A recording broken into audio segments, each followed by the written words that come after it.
This is Mags on Media, and here's some brand and communications news in brief. As part of its Hope Stems campaign to change perceptions around opioid addiction, the non-profit organisation Shatterproof and the McCann Health Agency partnering to create an eye-catching sculpture in New York's Herald Square, all to show the way that addiction can change the chemistry in the brain.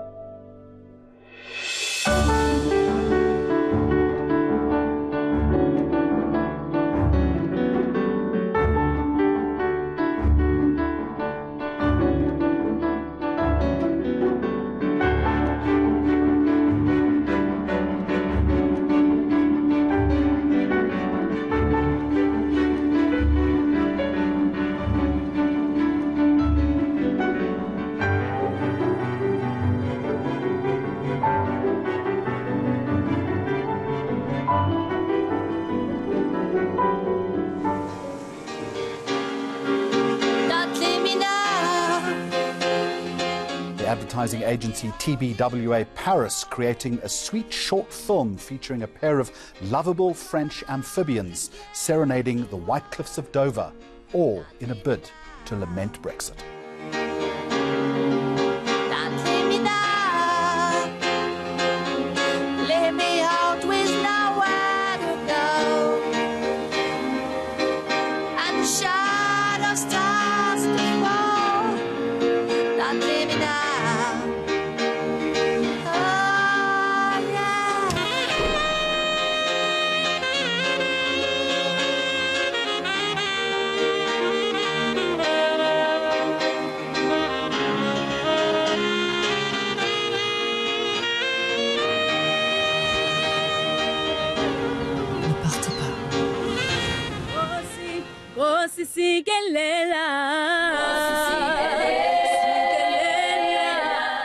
Well, I think it was in 2017 that the Economist magazine named South Africa's anthem as the best in the world. It reportedly won the award because of its inclusivity and ability to bring people together. I think that really is common cause. Well, leading on from that, News24 and OUTsurance have teamed up, calling on South Africans to submit their renditions of the national anthem, all in a bid, I'm told, to unite the country through song.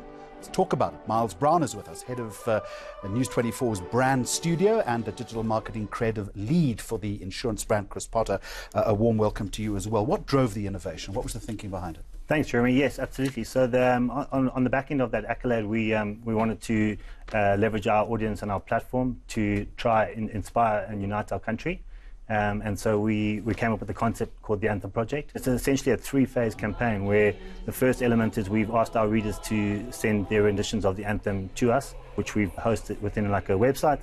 Second phase is we've reached out to musicians and celebrities and artists to share their renditions. And then the third element is where we're having a competition where we're going to shortlist some of those entries. And in partnership with OUTsurance, we're going to be donating a share of R1 million in cash and media exposure to a charity. Is this predicated on thinking, Miles, that maybe we're not united enough in this country and that a brand such as yours has got to get behind this? Well, we think there's a great opportunity to leverage something like the anthem to unite our country. And yeah, I mean, I think the global trend for brands for good and brands for purpose, and we wanted to leverage those sort of those angles of how we can communicate and integrate society to be better. Where would your brand come into this? Well, we've had a long-standing partnership with the 24, and I think when they brought this to us, we jumped at the opportunity because we like to get involved in initiatives that our clients and our communities care about. It's important that a brand associates itself with something that is internally driven as well. Because you've got to live this ethos of believing in this country and also understanding an anthem has the ability to unite people. Where's the value then for the brand? Because you're a business after all. I mean, you wouldn't be involved in something like this unless there was also some form of commercial imperative. Sure. What does it do for your brand? Well, I think it does two things. I think just as a brand, we are a mirror to South Africa, and I mean, we've got 3,000 odd staff members, and we're all proud South Africans. So that was very much aligned with our internal human value.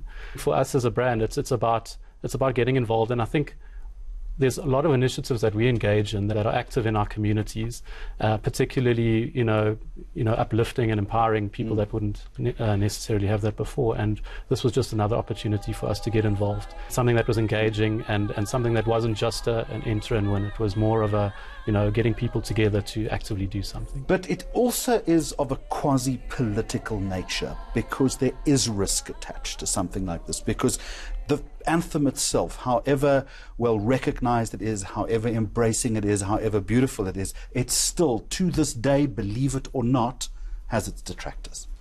Absolutely. Is that important, or do you have to rise above that? I think you have to rise above that. I think we're always positively inclined, and I think if you harbour on the negative aspects of any sort of situation, you're going to find yourself in a bad place. And I think we're about really pushing for that positivity within our organisation and in our communities. So, as far as News24 and the brand studio is concerned, why would it be something that you're involved in? Essentially, we're an in-house content marketing agency for the group, and we come up with creative ideas to help partner with clients, also to drive our revenue. Because brands these days are looking for something beyond pure advertising. Absolutely. They're looking for causes. They're looking for something which is going to pull people in and hold the attention. That's exactly it. So look, there's a lot of clutter out there, and brands need to be able to cut through that clutter. And by having these positive, feel-good initiatives, they're able to connect with their communities. So, Miles, a final question then, and be nice if you can. The entrants that you've got so far, are they all entries that would win a television talent contest or not? No, be nice. No, not at all. But that's not the purpose. Yeah. So we wanted to make this as inclusive as possible. We haven't put any restrictions around who can enter. We had a few guidelines. Obviously, need to respect the anthem. Yes. It's one of our national treasures. People could use their cell phones to create the video content. People have been very creative. So there have been some fantastic entries. So you're not precluded if you've got a voice like a screeching cat, for instance? Not at all. Not at all. And that's really been the success behind it. We really are trying to make this as inclusive as possible. It's a good idea. Miles Brown, Chris Potter, thank you very much indeed. Coming up on the programme, a burger brand takes a fresh approach in its first ever television campaign.